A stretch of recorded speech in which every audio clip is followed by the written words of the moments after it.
partnership and field-based insights. So what I'm going to do, or try to do, was the whole overview, and I'm going to, we do a lot of programs at CIAP, as you might know or not, but we're going to focus on the ones that are for underserved populations and that promote equity, and I'm going to touch in a field study that we did with more than 100 institutos in Guatemala last year. And the three segments, let's say, of this presentation are going to be an overview of the evolution of the program, second, lessons learned from the implementation, and third, scaling impact and strengthening future public-private partnerships. Okay, so first I'm going to do some disclaimers and standings of where am I coming from. And one thing is, I don't believe in whole truths. So I'm not standing here pretending to have the truth on anything or more everything, right? So it's just experiences that I have that I'm going to share with you. Another thing that we have seen, or that we believe as an institution, is that to drive impactful change in education, you need to do it through government. I am an economist, and I studied in a university that's more catered towards preparing students to be in the private sector, which I did for quite a bit of time. And so you're taught, okay, it's the private sector that drives everything, and you can do everything, you know, through private sector, which a lot of innovation and everything for sure. But I think as the world is structured, as Guatemala is structured right now, you need to do impactful change, transformation. You need to do it, and to have critical mass, you need to do it through the government. So that's why we have intentionally been near the Ministerio of Educación for many years, and different ways and levels to be able to get to this point. But at the same time, I think government can benefit from private sector practices, right? I worked for 5 years. I was the national director of at the Ombudsman Office for the educational program. That's like the PDH. And so it was funny because I came from all the drive of the private sector to projects and everything. And so sarcastically, some of the people that were not so fond of me at the beginning were like, so Nick, when are you going to promote the employee of the month here, you know? Which I didn't, of course. But kind of like that thing where, okay, here is not that way, you know? But we did do it in some ways that way, and that made us have, reach to more people, have a POA that was more, ambitious and in a good sense. So I do believe this is a good thing. Now, at the same time, so see, this is where I'm just like, it seems like contradicting, but it's not. There's a reason to all this madness, right? So it's a good thing that government programs are not driven by profit. And coming back to my time in the PDH that I was telling you, like the first 6 months, I was just driven nuts by everybody telling me it's a process leak. It's un proceso leak. You know, like, and to me, process was like, okay, it's gonna take forever. You know? And I was like, I don't have time for process, because this is where I was coming from, that I was telling you, from the private sector, right?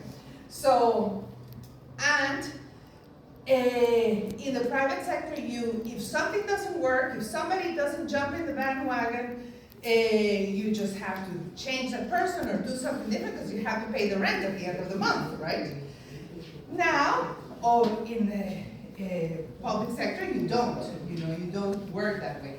So you do have to give some time for people to adapt to the new situation. You have to give some time for things to align and this and that. So that's the process, But also that process hopefully should provide sustainability too.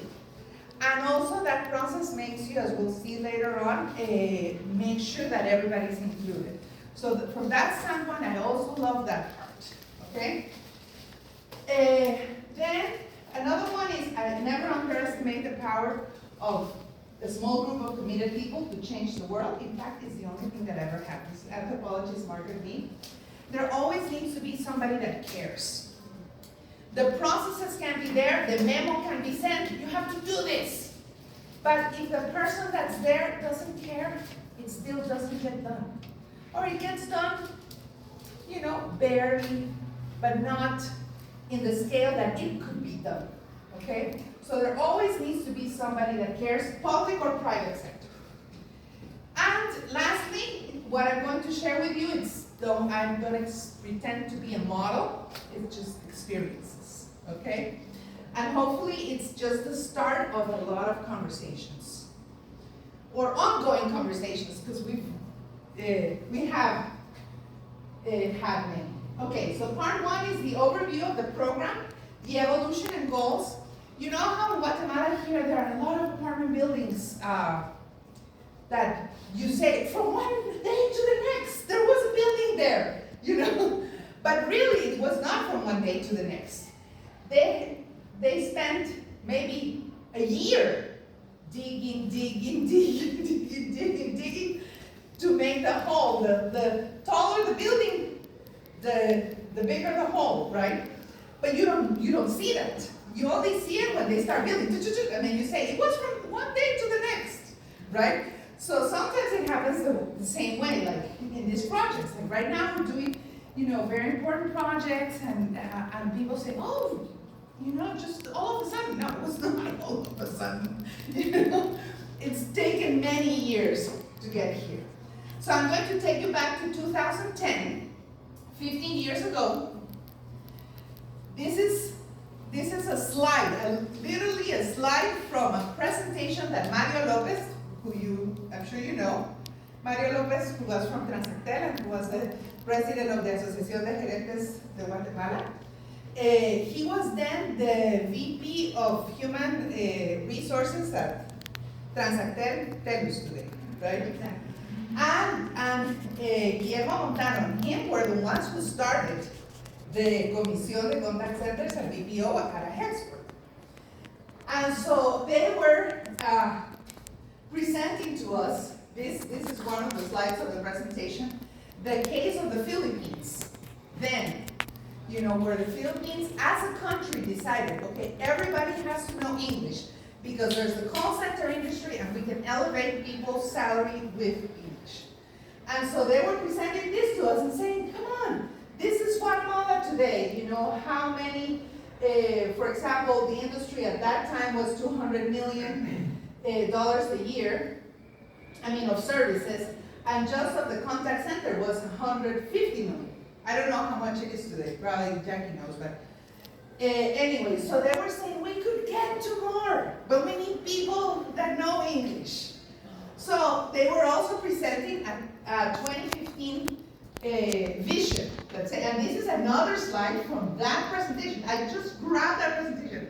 I wrote to Mario via WhatsApp, and I said, do you remember this presentation? He's like, what? You still have it? You know? And I said, well, look at it. This is what you said you wanted for 2015. We're getting there. 10 years later, but we're getting there. So there was a vision. You know, there was a vision in 2010. We said we want becas, the academies working together, and then start training teachers so that the teachers can do the job at the, not necessarily us, academies. So we're kind of here, you know, somewhat here still. But to me it was just interesting, fun, exciting to see that there, when I, kind of dug into this again, to see that there was something that we said and that we're working towards it. So it's exciting. And maybe just to, yes, to talk a little bit more about that, I think that the call center industry has right now we're at the point that we're hitting the largo plazo, the long term. Yes. Because they wanted to create a finishing school, which they already created, and it's been working for 10 years, and they've trained about 10,000 people in the finishing school. Right now, we also work in some projects with students that Yes. they talk to you about.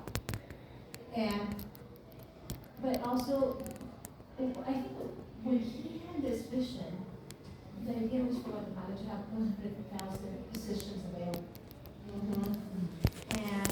And at that moment, they had 35,000 seats occupied in the call center industry. And now?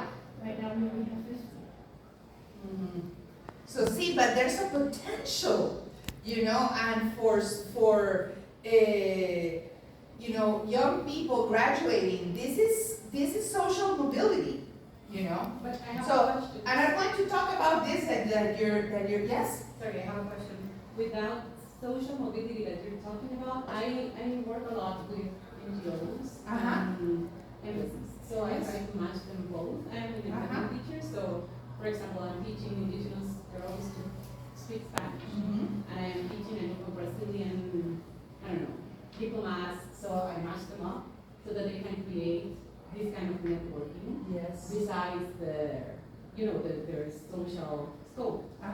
My question here is that how are you going to have social mobility if you do have good salaries, but they cannot continue with their careers, for example, due to time? They cannot, network socially with other people because their weekends are taken. So I wonder if this is a very good, opportunity for many young people in Guatemala, but also teaching English not just for call centers, but for other industries. Absolutely. Like Tourism and everything. And I'm going to touch on that. I just started from here because this is how the movement started. Okay? Because remember I said there's always needs to be somebody that cares. And there the call center industry was the one who cared a lot. You could say yes, they cared because they needed the people to work. But also, it wasn't that Trasacal was going to get all the seats. More companies had to come. So it was also caring for the whole industry and the whole country in itself. And so they were the ones at that point of time who cared to start, saying we need to do public policy, in this. And this was something that was said at that point in time. We need to have the becas, we need to have somebody at Mineduc that's specifically devoted to the English language and certain things, which are things that are still being taught right now and some are implemented. So this is just like the roadmap to tell you, okay, where this is coming from, right? Then, in 2009, we actually launched the first program of public-sponsored becas of English, or scholarships of English. And we were part of it, but it was very interesting because we were, as a commission, various academies in the commission, led by a expert. So when we did the becas, it was not just us. Each academy did a different part, which I think it was wonderful because this is how it needs to be. We all need to collaborate. When it's a national project, it's not just us. It has to be IBA, it has to be at Hexbury, it has to be IGA, it has to be Academia Europea if they want to. Everyone who wants to care about this needs to be on board because it's massive. And we need it to be massive to really create that social change.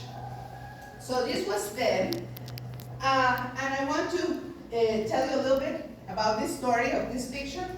This was 2011. So I was also at some point in time on the political arena.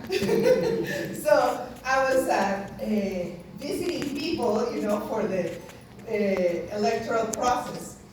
And we visited this lady who is one of the slums in Guatemala, like La Sor Área Gris, where you go into the, and she was like, oh, come on into my house, because we have helped her with some, her house had burned, and so we had helped her with some materials, and she wanted to show us how she had rebuilt her house, and she's dirt floor, and we go in, and then she was wanting to have me meet her daughter, so I go in, and then in this place, then you see this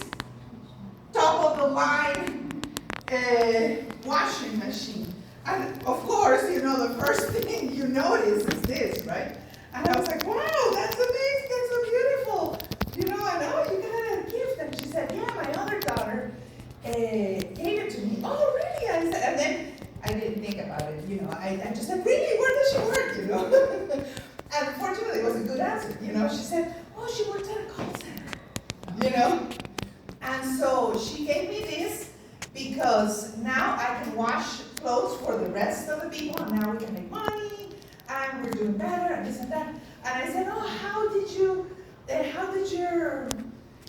daughter learn English? Oh, she learned English with the becas de solidaridad, de transactar, the ones I showed you in the slide before, you know. So this is social mobility. Yeah.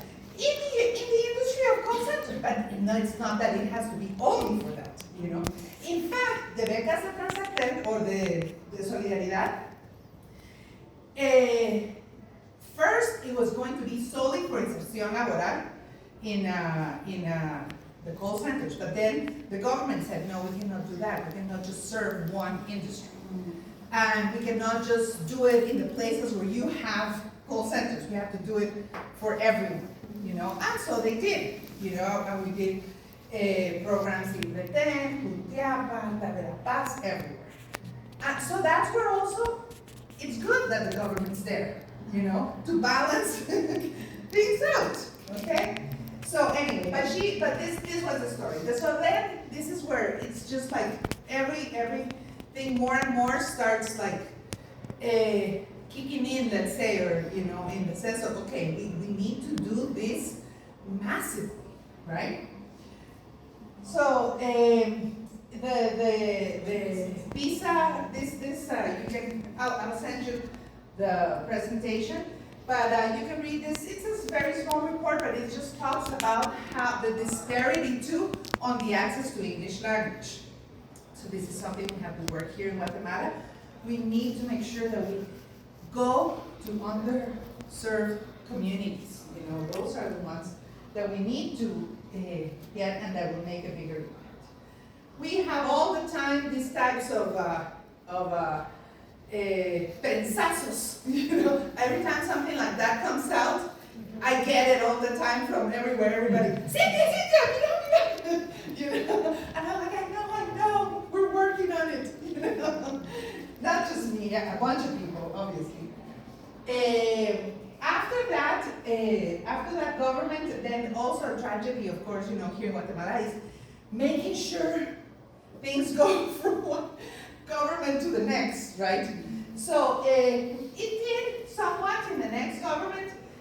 What we did was we were asked to focus more on training teachers, on seeing how everything was and everything. So these are all the places where we did workshops, 3 workshops in a year to teachers.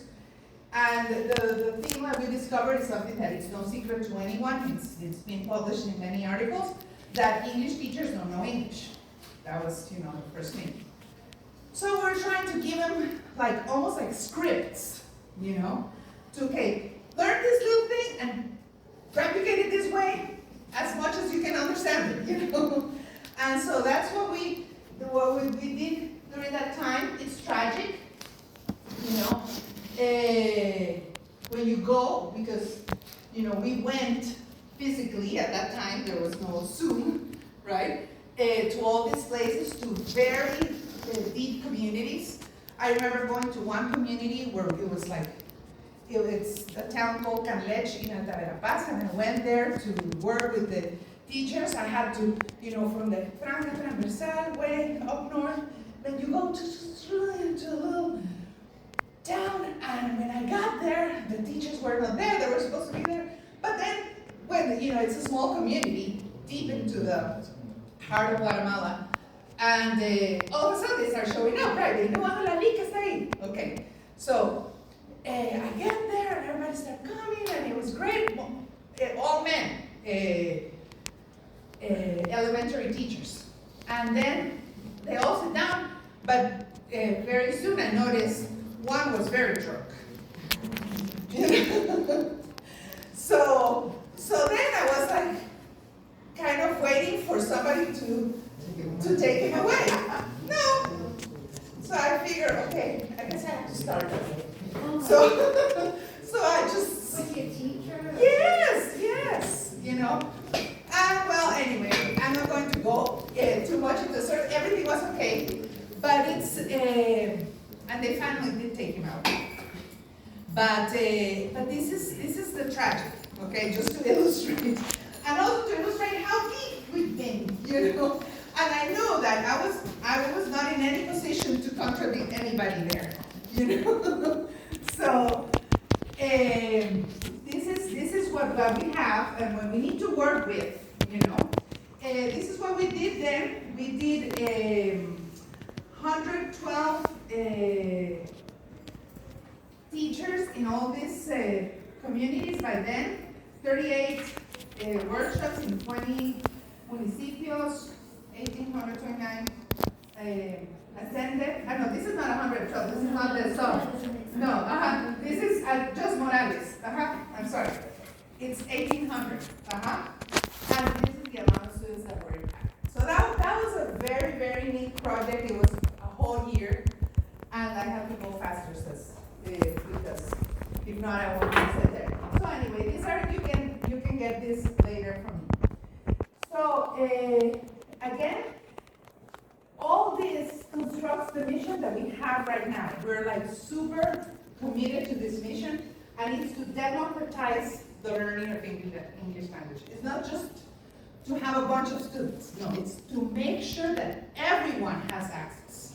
Okay? So we're working towards even free programs. This is like my ultimate goal. I want to have free programs for everyone. So, I mean, like free, like not just like somebody pays for them, but that they're actually us giving them free. Yeah. So anyway, so what are some of the lessons learned? This is part 2. Okay, so now we're going to go into the pandemic. Okay, so we're going and doing all sorts of stuff and going to all these places, and now pandemic, right? So of course, this is the resilience, the whole resilience thing that we're talking about. Well, what did we do? 2020, we launched with the Ministerio de Educación the first online program for English for the seniors of that year. I also, for people who are interested in working in or trying to, you know, get into these projects. This, we gave 1,000 scholarships free of charge to Mineduc. But don't think that it's because it's free, it's easy for the institutions to accept them. No. Because they still have to trust you, you know, with whatever information or things that they're going to do. Their name is also, right? So there needs to be somebody who cares, who trusts you, and you need to deeply and sincerely care to be able to get into these situations. So we were through the Ministra de Educación, who was Claudia Ruiz at that point of time. This was launched after we started. Then it was like, oh, this is exciting. Then INTECAP also joined with another 4,000. So ultimately there were 5,000 scholarships that were given in that year. What they said was, we're going to give you a tablet. It was going to be a loaner. And the students were like, no, I don't want one if it's loaned, you know? Because, I mean, this is literally what a person said to me, a student. I don't want one because my uncle who lives with us, he's a thief. So he's going to steal it from me, you know? And then I'm gonna have to pay it back. So then, well, a bunch of things happened. Anyway, they did not get the laptops, they only got the scholarship. And it was the first try. But remember, it's a process. Right? So that's where it comes handy, you know? So, well, this was allowed when we launched the scholarship. And what we did then, because we gave it free of charge, then we had the moral opportunity to call on volunteers to be the ones who were tutoring. So that was pretty cool. And we had volunteers from Europe and from Guatemala. That's why I'm giving them also a little bit of a presentation of where are they going to be teaching and this and that. And so there was a whole group, I think it was about 40-some volunteers from internationally and national who worked for this program. So that was such a beautiful, I mean, particularly since we're in pandemic and everything was so heartbreaking and heart-touching, it was just wonderful. Okay, these are just images of that. So that time, we ended up doing 142 teachers who signed up, 644 students. To get these numbers, that they at least joined 3 sessions, because we didn't just say like, okay, we're not going to count them if they just, you know. I mean, we have to move heaven and earth, you know. So it's not just, oh, here, I have this. No, then you have to do it. So, and the results were not that good, but it's okay. I mean, people, it was the first time they were using this type of technology and all sorts of things. This was 2020 in Guatemala. At that time, we also did, and I'm going to put this, it seems random, but you're going to see why I put it. We, talking about partnerships, right? In partnership with the government here, there was a partnership with the Comité Pro Ciegos y Sordos de Guatemala, so it's like an institution that takes care of the blind and the deaf. So we collaborated, not just to them, but them to us, on how to build a methodology to teach online the blind that we're still using to date. Okay, so this is technology and democratization. This is what I love about that phase. I could also make a whole other slide of all my tragedies of that phase. We closed all our on-site buildings. Oh, it was, but the beautiful thing was now with technology, we're closer to democratization of the English teaching and learning, okay? So now where are we? We are serving this program, which is the Becas de Mineduc. We've been working with, remember we did in 2020, 2021 we did other programs with Mineduc, but more like in specific school. The ministra asked us to work in a specific school that the principal was so upset that they did not get the tablets, and he didn't want to work anything anymore. And so she was like, no, come on.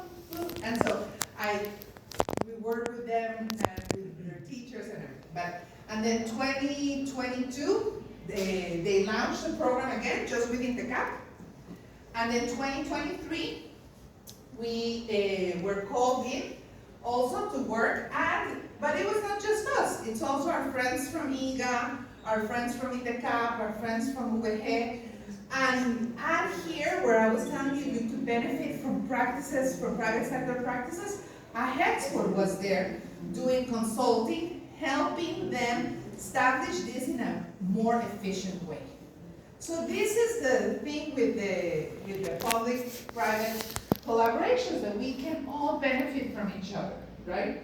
So this is 2023. These were our results from 2023. We had two cohorts. The first one, we had 69% people who passed. And then the next one, which were kind of like the same students, you know, these ones couldn't register. The ones that were committed, we had 98%. Because they get a phone, they get internet, there definitely are some kids that just get it because they want a phone, you know. And so we're trying to figure out how to do that better. Okay, come for the fun, stay for the learning, right? Making it more engaging and everything, you know? Something important to mention about the scholarships, the tricky part is the parents get the money. And it's deposited into the parents' accounts. So that the parents are the ones responsible paying for the training, paying for the phone and the internet. But sometimes the different necessities that there are at home, parents decide to use the money to pay other things. You know, so sometimes they would. And they do that, then they might do their training, but with not such a good technology because the money was used for something else. Yeah. Right? But on the other hand, if you do it some other way, there are going to be other problems if you do it another What way. about like joining a telecommunications company like Eagle or Claro so that they can take on that responsibility? Yeah, it has, but unfortunately the state cannot have contracts. And what about fundraising? Can't you join like an NGO that they have, like a company has? Because I've seen that working a lot with, for example, I work with a program that has sports for development in the Guatemalan. So what they do is that they join the social arm of telecommunications company so that they can work offline there. And so you don't have to give any money to the parents. Yes, and nothing is to say that, for example, an organized group in Beten applies for this and gives them extra With their own follow-up, fundraising. with their own fundraising. Okay, that's great. So Yeah. It's because it's an open program. Well, this is how they are: oficial, diversificado, cooperativa. So this is like high school and kind of junior high. This is explained by the fact that the diversificado, the high school, is mostly run by the private sector. Yeah. So the how do you say? 20% of the students that go to high school go to private school, and 10% go to the public school system. Because the public school system doesn't have that outreach. So that's why it's mostly here that these becas are the mass is there. Okay, this is a pie with the departments. The biggest one that year with the highest amount of students registered was San Marcos, then it was Guatemala Norte, and then it was Santa Rosa. To me, this is explained by somebody cared, there, and somebody didn't care too much here, because Santa Rosa is not a highly populated. but they have very good Municipio. NGOs there. Well, that's what I'm saying. Somebody cares. Yeah. Okay. We also went and did a statistics. We talked about this with when you remember that I said, well, why are there in this school so many students and in this one not? I'm curious and I was wanting to know. So that's why next year we actually went to the schools to figure out what's going on here, And what's going on? I'm going to tell you right now. To be continued. It's next year. No, I'm kidding. No. So then last year, because that was 2023, last year we did from our own resources. That obviously, we get paid for the course, but we devoted some of that to do visits to 111 schools in all these dots. So we went to almost all the departments. We just did not go to Piche, Retardeu, only for the reason that we didn't have a contact at that time. But then we went to all these places, and this is what we found. So we visited 111 schools, 1066 students, 124 teachers.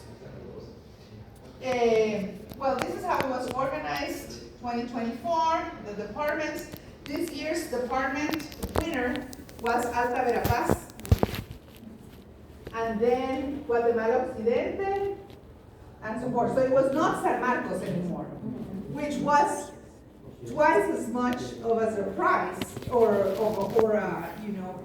boggling, mind-boggling, because I was like, okay, how is it that last year this school had and now this year has 1, you know? So that's why we did this, part of the reasons. Okay, so what we found out was the main reason is the accountability and burden on principals in 2023, because they were responsible for helping students, make sure they give their invoices or whatever, and then there's, maybe they have, 10 students, maybe they have 1, maybe however they have, but there will be that 1 that did not have the invoice, that did not and then the pressure to the principal, and so then they were like, oh no, I'm done with this, I don't want this, It required too much time consuming. This is, I'm doing my doctoral thesis on, on the education of leadership in public schools. And so one of the things that is an issue here in Guatemala is that there's no job position for a principal. It doesn't exist. One of the teachers is the principal. The designated principal has no more salary, no more anything, no more education, no more, it's just one of the, sometimes it's the same one because all the other ones are fine with it. Sometimes they just rotate every year, te toca, it's your turn. So then, for them, it's just, and in fact, the principals are also overloaded with responsibilities, Limited promotion and follow-up efforts, not so many people at Mineduc helping them out, which has changed. I'm not saying that solely because we did this, but with listening through these visits and other means that Mineduc has, they have changed a lot of this for this year, truly. They've simplified this quite a bit. They have a lot more people. Now, I don't know if you know, but now they have like monitores for every 5 departments. Oh, good. And they have the resources to go visit the school. So they have heard their population. This is amazing. To me, this is amazing. And what we've done, we've kind of done the same thing. There's also 1 person per each one of the persons in Mineduc, so that they also have a contact, so it just goes faster, the communication. Limited promotion, that was another thing that they said. I have to go fast because I'm running out of time. Well, this is what's something interesting. Political interference.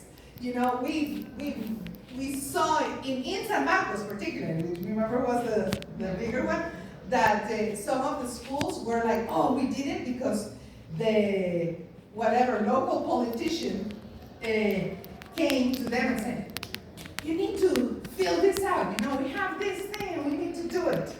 So they did it, but then they were like, oh, this was such a workload. And then the next year, it was not that same person who was in power, so then they were like, okay, we're not doing it. So there was somebody that cared, that there was somebody, so that's where students transition to other schools, where we're saying that the básicos, they go to the certificado, and when they move to the private, they are not eligible to be recipients of the scholarships. This is something it's being evaluated to change, and they're trying to say, okay, if they started as in the public sector, even if they move, they will be eligible. But it didn't change this year. Maybe it'll change next year.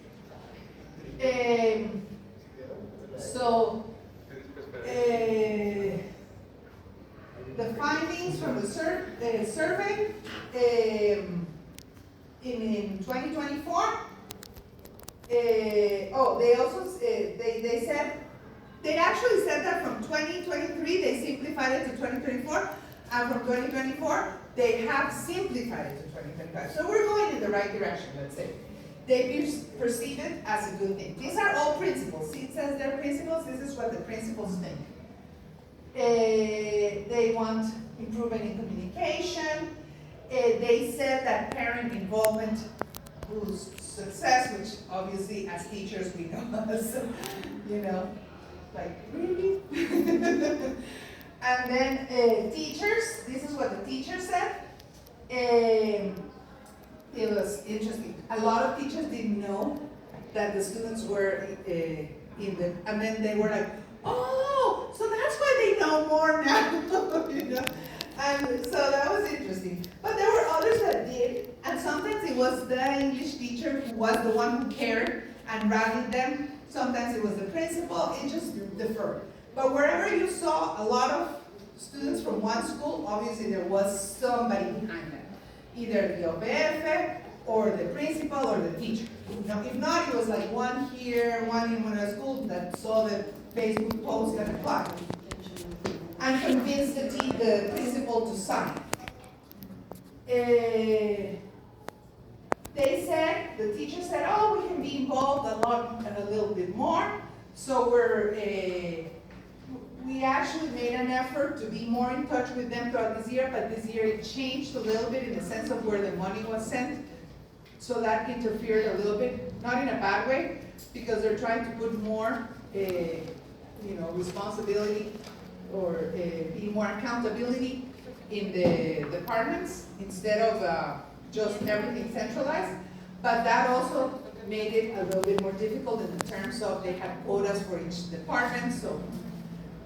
But it's a process, so we're learning this year, and next year they're going to do it different. So,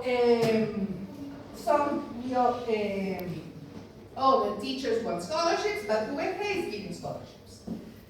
So now the students, what did they say? They say they liked that there was positive communication between the teachers, that they felt supported. The principals reported that also the academies helped them in the administration issues like, okay, yeah, fill this out. They're guiding them how to do things, so they felt okay. At the beginning, of course, they were like, speak to me in English. No, in Spanish, I mean. And then they felt proud that they were like using same technology that private schools were using, and that made them feel like they're, going up, let's say. The big thing is the challenges that are in connectivity, because there are students that are really in the mountains or like in places where there's a lot of power outages, and so that makes it very difficult sometimes for students.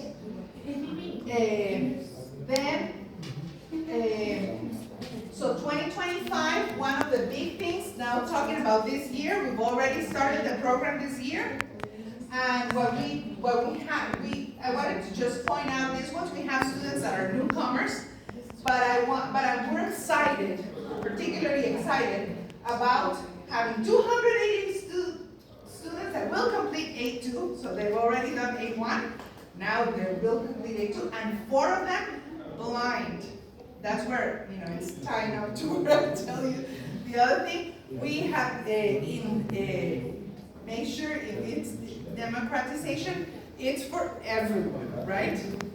So there are 4 blind, we have 90 students that will complete A2 minus, and 61 students, these are like the star students I'm excited about this year, to complete B1.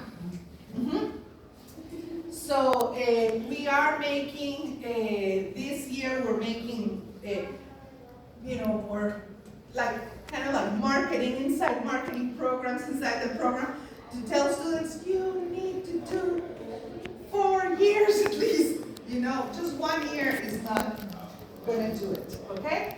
We're almost done. I invite you to go to our SIAP webpage, and this is the story of one of our blind students. So please go check it out. It's www.siap.com. And looking forward strategies, that's my last part. What's next? We're hoping to continue with Mineduc, and we're doing a project with the migrant population, and I thank Diputado Portillo because he cares. You need the person that cares, okay? I can tell you also all about, I can take you back to the 2010 or 2000 or wherever. We've been thinking about this. It's long overdue that we start doing more for that population. This was 2024.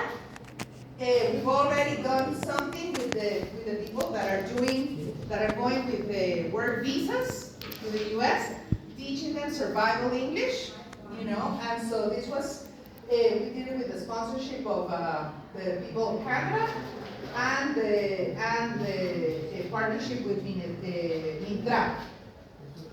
It was 178 people who were benefited with this project. So now this is what we're working on, and we're launching it next week. Actually, we have the confidential evidence. So what are the learnings? Where do you go now? Have a vision. Remember, this was since 220. It takes time, and you need the time to get better. Truly, it's not just going to happen like that. Results matter, but the people matter the most. Never, lose track of that. Work as a partner. We have to do these big things. We need to partner with everyone. Listen to all involved to make all the necessary corrections. Figure out how to be scalable. This is like every day. Everything we implement is like, can we scale it? If not, no, because we need to be scalable. And all along, there were and are people that care. Okay? So, do you care? And how many students do you have this year around? This first cohort, around 1,500. Okay. But a lot were not given because of what I'm telling you. Yeah. So they had a budget for 6,000, and they haven't done more than 3. Hopefully we'll get another batch. I'm sure you will. Yeah. I'm sure you will. So anyway, I'll ask the question again that's been asked for many people in history, if not here where, if not now when, if not